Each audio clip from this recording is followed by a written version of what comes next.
Okay, just hit the record button.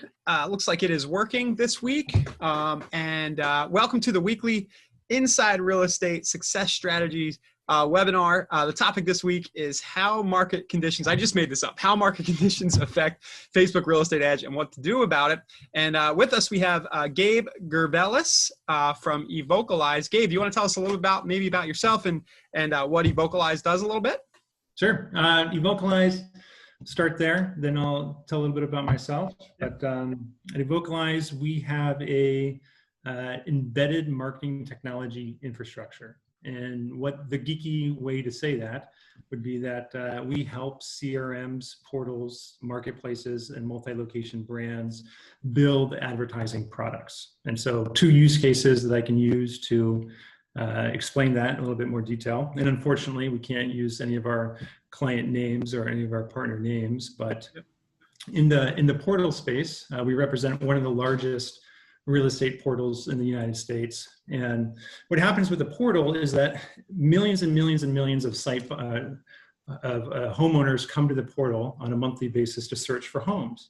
And when that search happens on their website, let's say they're searching for a 2-bedroom home, we classify that as a high intent signal or like a hand raise of somebody wanting to purchase a home.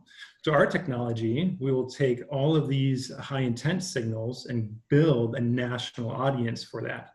And then we localize that audience. So real estate agents, for example, a real estate agent in Seattle, Washington can click a button and activate a Facebook program in Seattle for that national audience. And if you imagine the hundreds of thousands of real estate agents running ads through a portal, our technology and our infrastructure makes sure that all those campaigns and those audiences are created without a hitch. And then a second use case for our technology would be in the broker world. So one of our clients has about 500 broker offices across the United States. And then in the broker world, recruiting is a very a high need. And so what this client did is they created a national list of all of their real estate agents that are around. They programmed it into Facebook, and then they created a lookalike audience on top of that. Well, our technology will bolt onto that audience and then allow, again, that broker in Seattle, Washington to run a recruiting ad to this audience in the Seattle area. So all in all, I think we've probably powered over 650,000 localized campaigns. And then our technology has also served about 5 billion advertising impressions. And one of our customer success directors, Nick, he always jokes and he says that once we serve more Facebook ad impressions than there are humans on Earth, we are going to throw a party. But unfortunately right now, and that date's coming up soon, but it looks like that party is going to be virtual now versus. Yeah, great. That was a great overview. And the reason I asked you to come on is we've worked with you and consulted with you guys on some of the ad products we have, Property Boost, our Facebook ad stuff. And you've been very, very helpful there. So I also know that you have really good perspective and been putting out some really good content about the effects of COVID on not only COVID, but the effects of seasonality and different things going on in the market on Facebook ad pricing. So I thought it might be a little fun to geek out here today. This is a little bit different than what we usually do, where we'll kind of walk through a specific method. It's a little more higher level for anybody watching right now. And I will just mention that, Gabe, people can't just go to Evocalize and buy ads or anything, right? You guys are more of a consulting shop for CRM. So if anybody's going there, you're probably not going to see an order button or anything. No. Yeah, you have to do, like, we don't do business directly with real estate agents. We're more of a technology to technology company. Mm-hmm. Great. Yeah. So let's jump in. And I said I'll let you talk about yourself. You've been around this stuff for a while, right? Yeah, my personal background is I had an advertising startup for about 5 years in the Facebook advertising space, but I got into SEO back in 2004. I mean, this is back when you could put a keyword in the title tag of your meta tags and boom, you're on the top of the search engine result listing. And what happened was when I was in my youth, I'd be at like the Seattle Chamber of Commerce event talking about, look, what Google's going to do next, or what Facebook is going to do next. And people were like, you you can predict the future.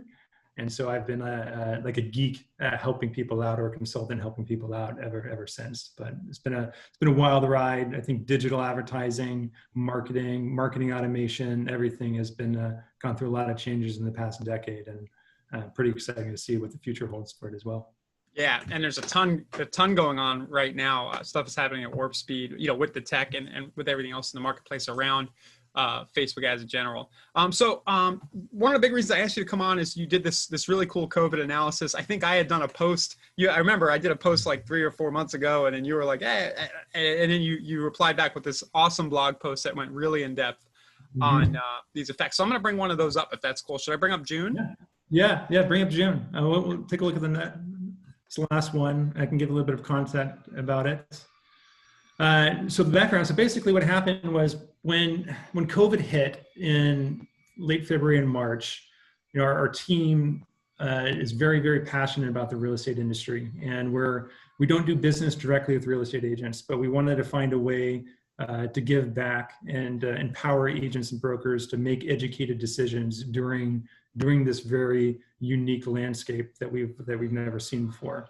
And so we started off by analyzing data, doing month-over-month comparisons, comparing March to February and then April to March to identify what is going on and how COVID is impacting real estate. So if you scroll down, you can take a look at the results here.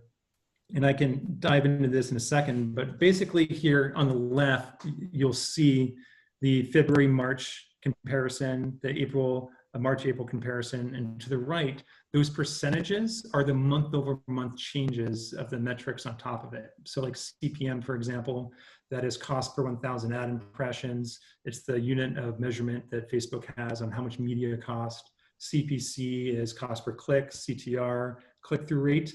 It's a unit of engagement, how many people are clicking on your ads. And then CPL, cost per lead. And then CVR is is the lead conversion rate, or how many people are clicking on an ad and then converting on a website.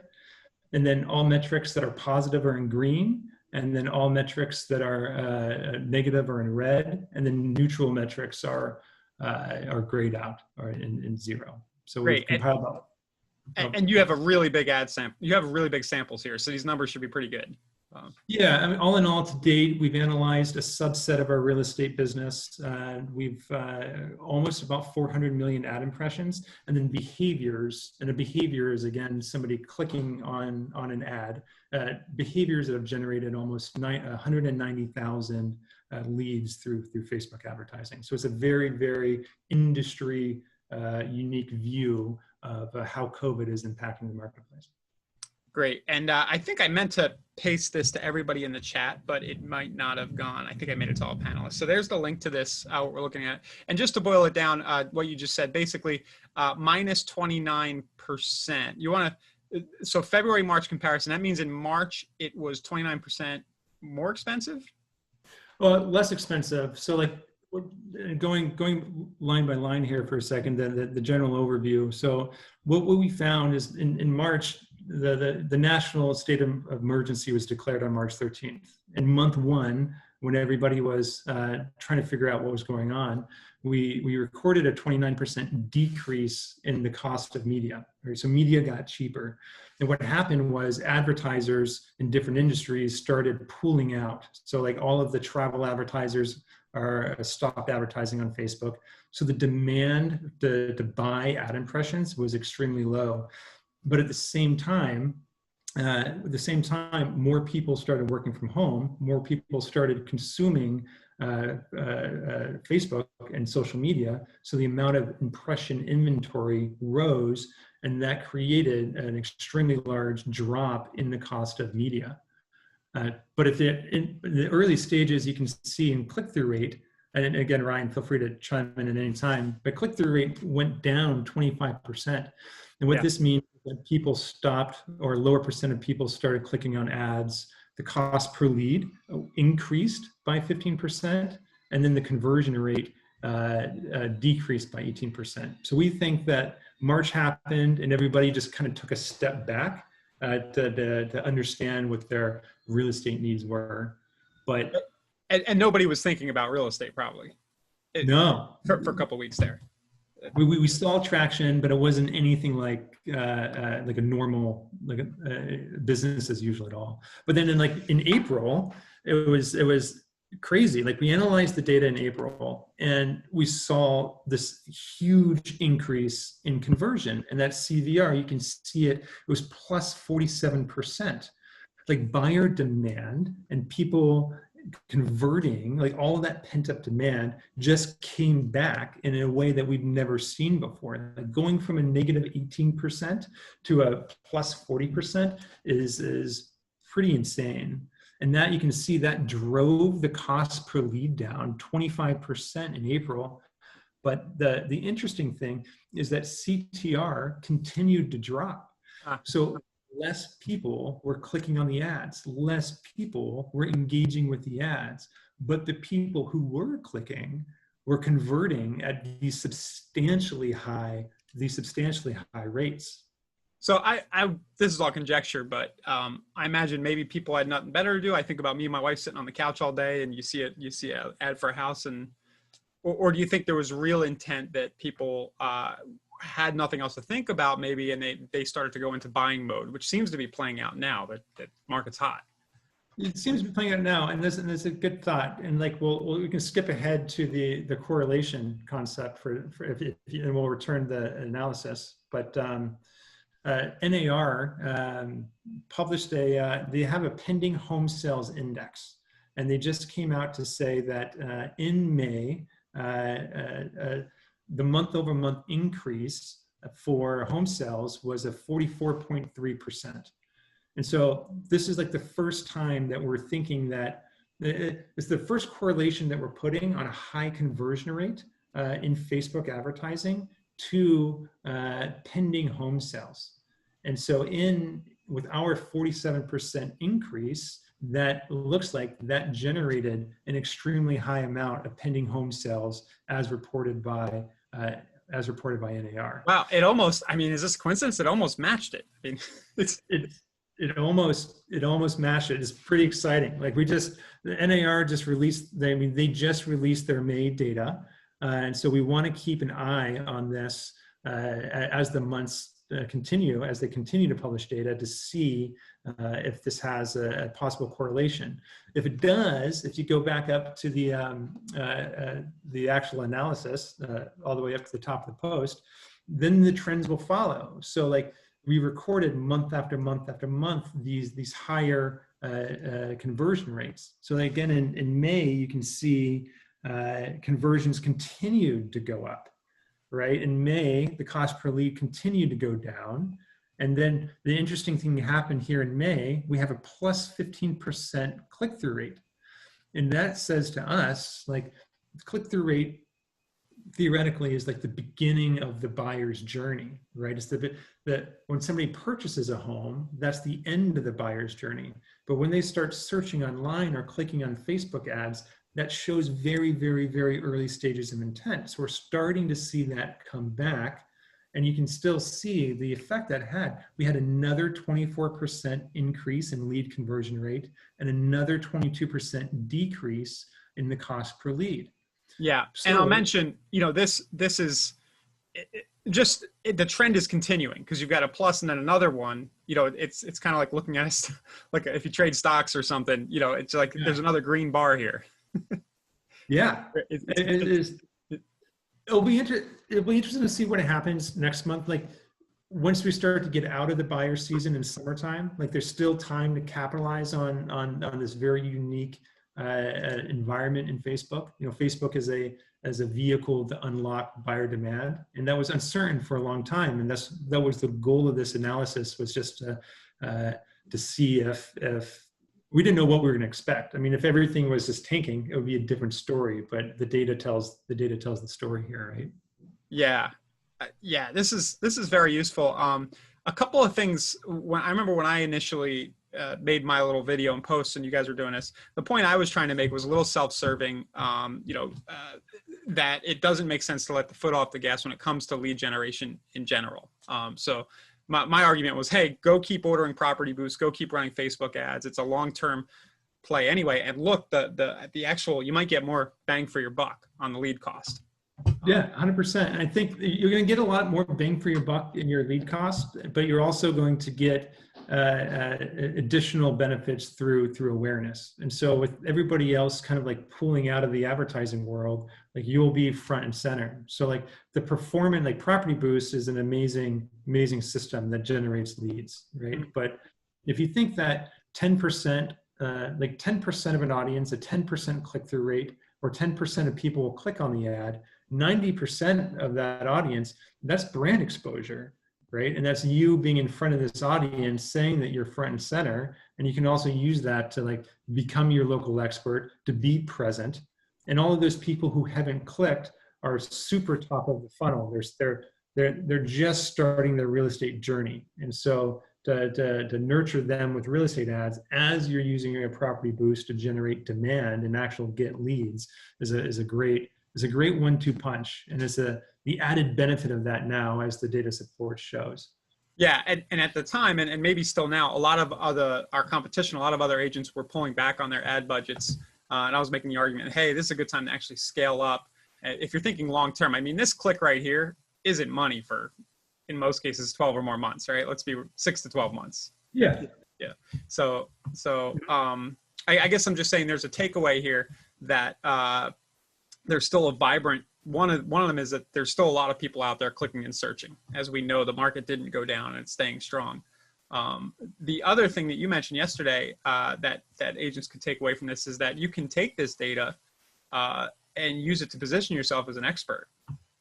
When doing listing presentations, when talking to buyers about whether the direction of the market. So everybody listening, definitely feel free to do that.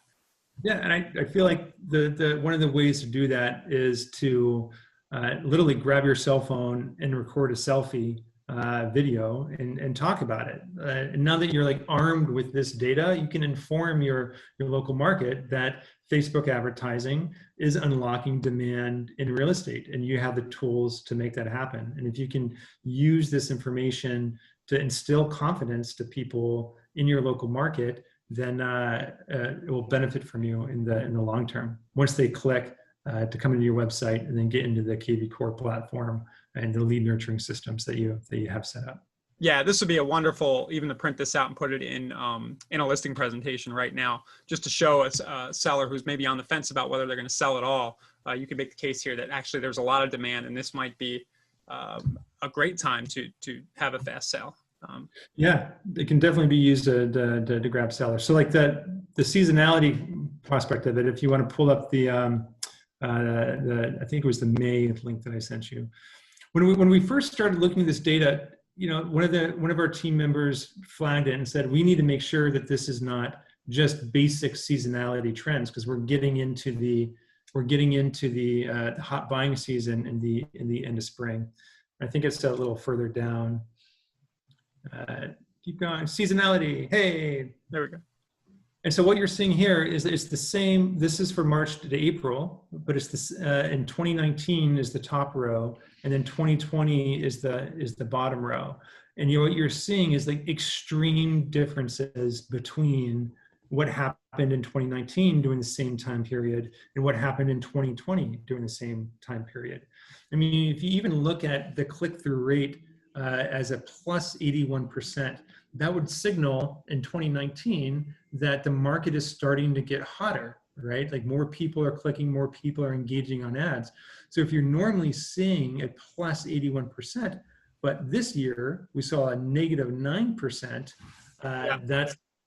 that's extreme validation that like the insight that we're pulling from our analysis is not generated from seasonality, and it's due to the current state of the nation and the impact of COVID-19.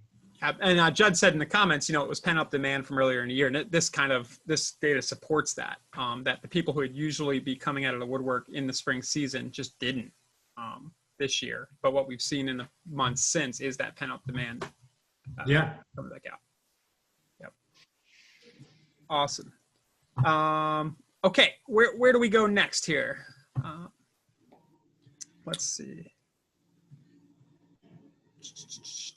trying to bring back up. There was some regional stuff here, right? Yeah, the regional stuff, our goal with the regional stuff, and as you scroll through some of them, or it was more of just an understanding on a state-by-state level on how conversion rates are being impacted. So what you'll see is that dark green represents high conversion rates, and red will represent low conversion rates. And so just by looking month over month, and if you compare all of them together, it kind of lights up as a lighting board, and you can see that a lot of states into June are starting to become more serious about converting into leads and taking action on the leads. It's kind of interesting to see that California is remaining red. That doesn't mean that people in California aren't filling out lead forms, but they're just converting at a lower rate. But you can see like the South, for example, is starting to come back in conversion rates. But on a month-over-month basis, it's interesting to see just how the individual states are reacting to and for the people watching, this might explain, you've probably seen some different behavior if you're running your own Facebook ads or you're using our services. This might explain, depending on where you are, why you might have seen a drop off too. So it's interesting, Massachusetts, New York, just to see the places where it was a little more red. Correlation to, to where things were getting hot and heavy with COVID.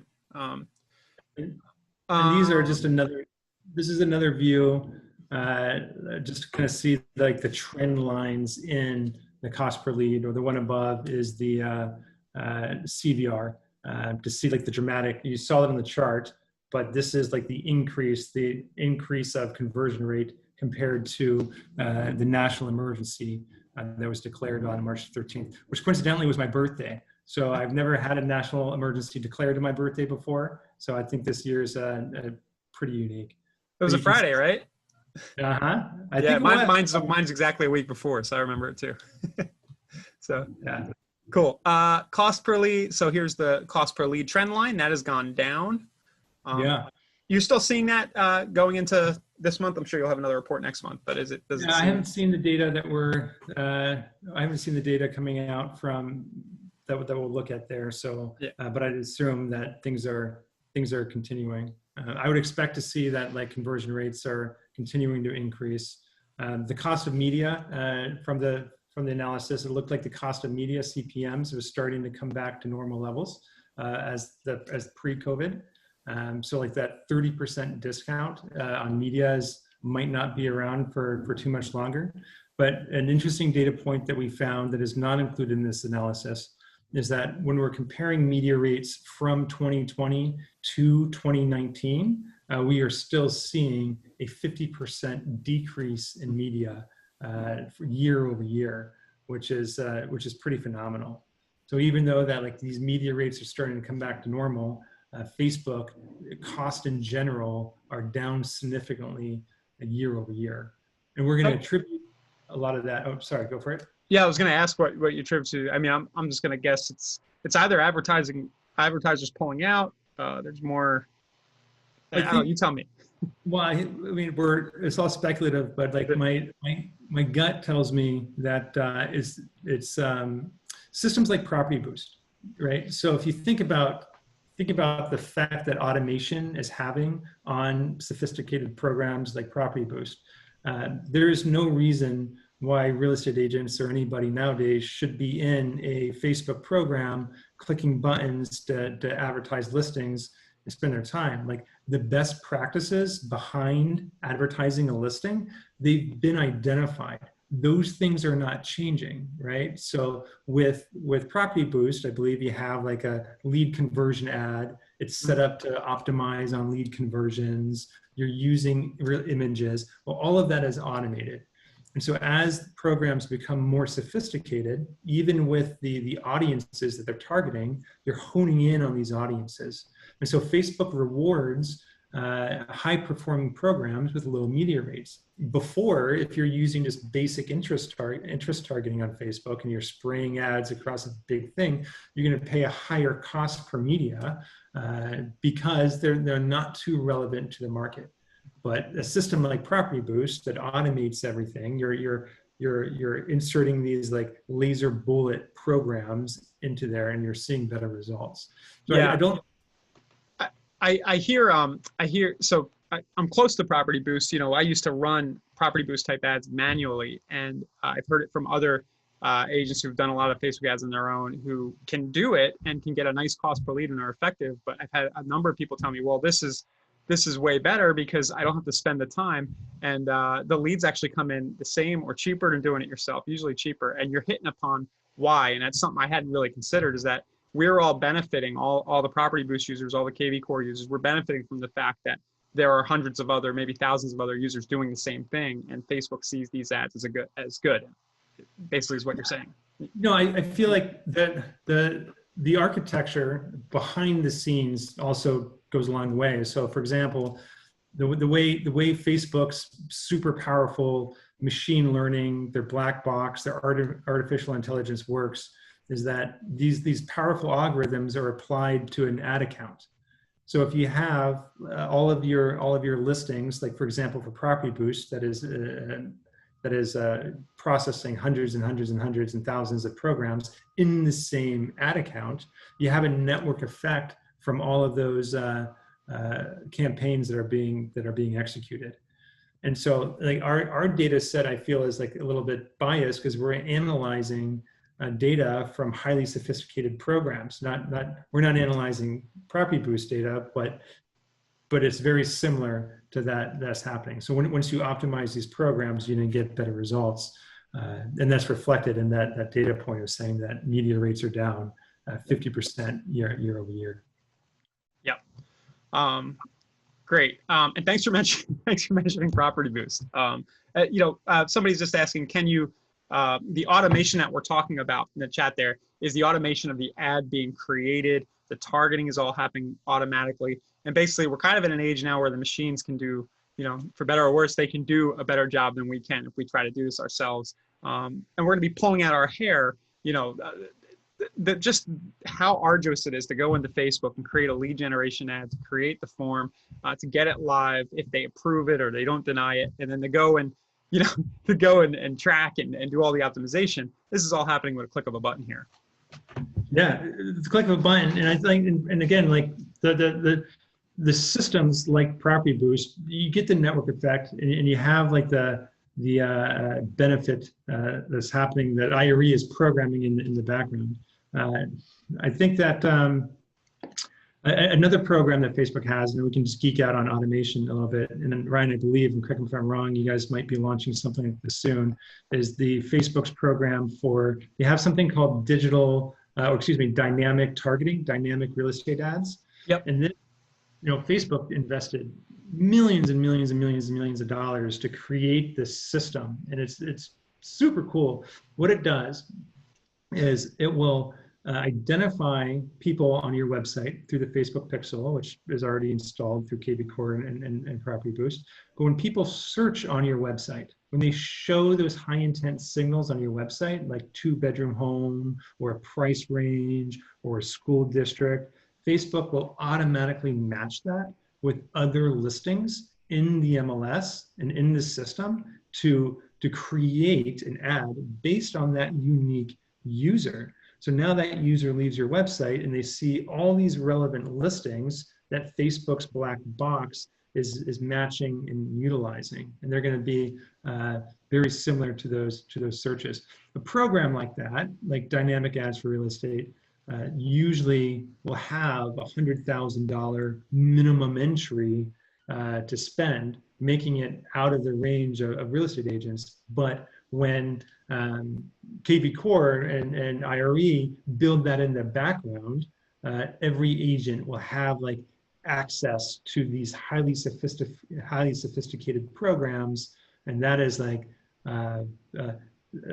it starts to get very exciting to enable real estate agents and brokers with these tools that they can go out and make a substantial increase in their business. Yeah, definitely. Sorry, I had a kid walk in on me there. I had to come off screen. All right. Okay. Great. So let's see. So how to use this info, just to kind of recap, you can use it to position yourself as an expert. Gabe, you mentioned, I would agree that a best practice here might be to just go and simply fire up Screencast-O-Matic. That's my favorite tool, or do a live Zoom as a Facebook Live, and just fire this up and start talking about the data the same way that we just have. Pop it into your listing reports, your listing presentations, short term. And I think a takeaway here with all the data is, again, not to let off on generating leads, not to let the foot off the gas, no matter what you think the market might be doing. Just know that sometimes it's counterintuitive. You would think that things, lead costs would be going up, or it wouldn't be working as well, and it seems to be working better than ever right now. Yeah, 100%. I mean, keep going. If Facebook's your channel, keep serving ads, keep taking advantage of it. Well, other people aren't advertising. Like, it's just, now is like a great time. It's a perfect time to stay present in your local market, to gain brand exposure, and start to fill your database with leads through the system. Yeah, and I'm sorry to miss your earlier point about the dynamic running of ads. That is something that Warren talks about. I don't have many details on it. We're in early stages, but yeah, I would agree that that's something we got to get on. So I had a question here. Any chance that coming soon ads will be included as an option to purchase in Property Boost? Yes, I believe that's definitely on the list. Let's see, any other questions? Let's see, any other questions? There was a question about doing Property Boost automatically. If you have a brokerage or a team and you have good listing inventory, I think, don't quote me on this, but it needs to be a certain amount of spend, maybe $1,000 a month or 10 listings. We can set it up so Property Boost happen automatically without you having to go in to the dashboard and order that. So if you just talk to your account manager or hit up our support team for more details about how to get that done. And let's see, so yeah, and I think that's what we have. I'm going to kind of open it up and does anybody have any other questions or comments about this? Please let us know in the comments, the chat, what you thought about this. Again, this isn't our normal format, but I thought it would help. These success strategies webinars, and I'm hoping that the data that Gabe has shared with us will help you make some decisions about your advertising, and also maybe help you close some listings and have better informed conversations with your buyers. So great, thanks for that feedback, Marie. Gabe, anything else you want to touch on? Anything cool you're seeing that Facebook is, that's coming down the pike with the tech around Facebook? Any advice you'd give to anybody who's going to look and run Facebook ads right now? Tips, pointers? I think cool things that are coming down the pipeline from our perspective, we see signals of Facebook starting to pick up a lead quality indicator. So, for example, and this is an early beta. They haven't released anything to the public yet, but I think you guys helped us get involved with that. I think, right? I believe so. Yeah. And I'd have to check with Nick, but like, one of the advantages of being like a Facebook certified marketing partner is you take your clients and get them involved in these early programs. But what happens is, like, Facebook right now, they optimize their algorithms on the leads that are just the fact that a lead is being generated. It says, oh, this lead is being generated, let's go find more users that are like that and serve ads like that. What this new program is going to do is it allows us to send a quality signal back to Facebook to say, this was a bad lead, I couldn't contact them, or this was a prime lead. And you just send these two quality signals back to Facebook, and it will optimize more for those quality leads to get even more value for your dollar. So it's their effort to focus on higher quality leads as the outcome. That should be coming down here pretty soon.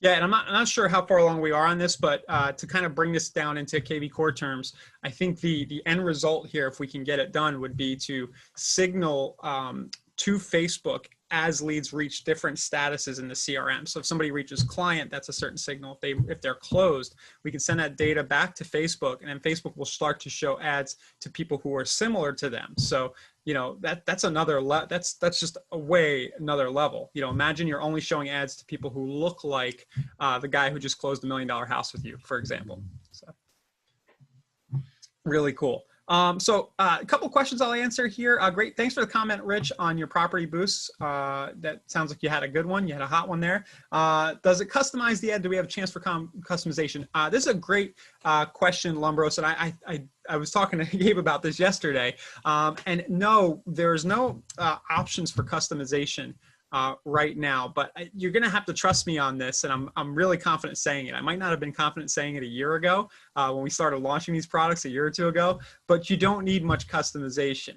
The AI, in my opinion, we have a few templates that get fed to Facebook. They kind of rotate through, and all that you adding custom copy kind of does is I haven't seen the results improve. Let's put it that way. I run a lot of ads manually, and I see the data and the cost per lead running it through the kind of stuff that Gabe's talking about, and there's no real returns in doing that. We are, however, along the lines of customization, we are thinking a lot about offering more niche type of ads. So right now you can run for properties, you can run general kind of just listed ads through our Facebook regular ad service. So we're looking at things like letting you run a new construction ad, fixer-uppers, things like that. So thanks for the question, though.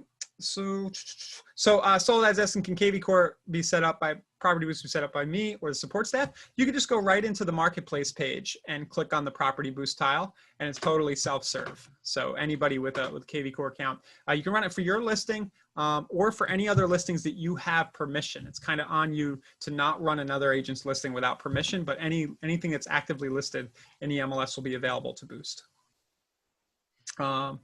Interesting question here. AJ's asking, when making Facebook ads, would you recommend using COVID-19 in your text to help your advertising, or would you try not to use that terminology? I would, Gabe, I'll let you say that too. I'd probably stay away from it, but Gabe, what's your take? I would, just for ad approval reasons. I mean, yeah. Facebook is cracking down a lot on the types of ads that are being approved. So it might be flagged to go underneath internal review. And just by using COVID-19, you will probably be expedited into the team of people who are in charge of making sure that the content quality around this is of a certain nature. So, but if you're going to use it in your copy to say it, I mean, hey, give it a shot. Position yourself as an expert. And if it gets rejected, try it again, or remove it and say something else in your ad copy. This brings up a great point. We've been wrestling with this. Facebook's bots aren't very smart sometimes, and they'll just take that keyword and they'll just ban your ad, even though you're not doing anything wrong. Right. Yeah, right. YouTube's doing it too. And just a funny story. One of my favorite YouTubers, George Gammon, he's using cerveza sickness. No. So if you want to skirt around it, the point I'm making is if you want to skirt around it and kind of use other terms other than COVID-19, just the situation, things like that, maybe. Yeah, I mean, we have COVID-19 in our URL of our blog post, and like we can share that on social media, no problem. But we haven't tried to run any ads against it, like retargeting ads to people coming on our website. Yeah. Just yet. We have with other some more of our content, but it's a signal like that might be caught in Facebook's algorithms to reject it.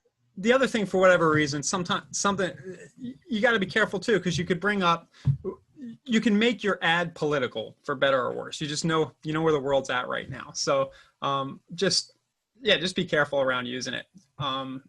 And Michael's asking, can we advertise to potential sellers? I love this question. We may come up with specific niched ads geared towards sellers, but my answer is always that all the Facebook ads you run are seller ads and buyer ads, because really what they're doing is they're putting homeowners and renters into your kvCORE database.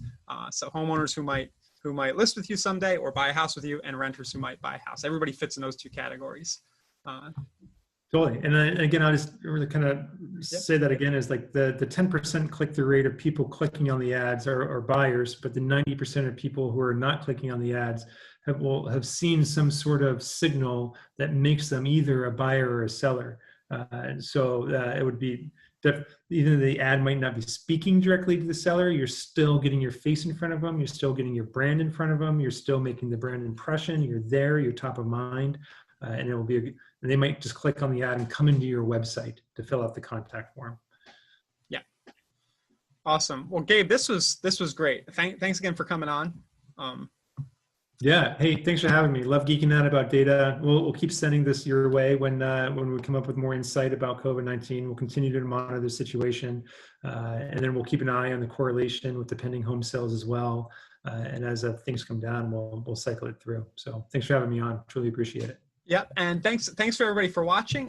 This will be posted in the Facebook group at insiderealestate.com/Facebook group, and I'll be sure as Gabe releases these awesome blog posts with this data that we posted in the Facebook group as well. Gabe, thanks again, man. All right, thanks for having me, Ryan. All Next right. time I want to see you with your hat forward, though. You got it. All right. All right, man. See you later. Cheers, dude. Bye.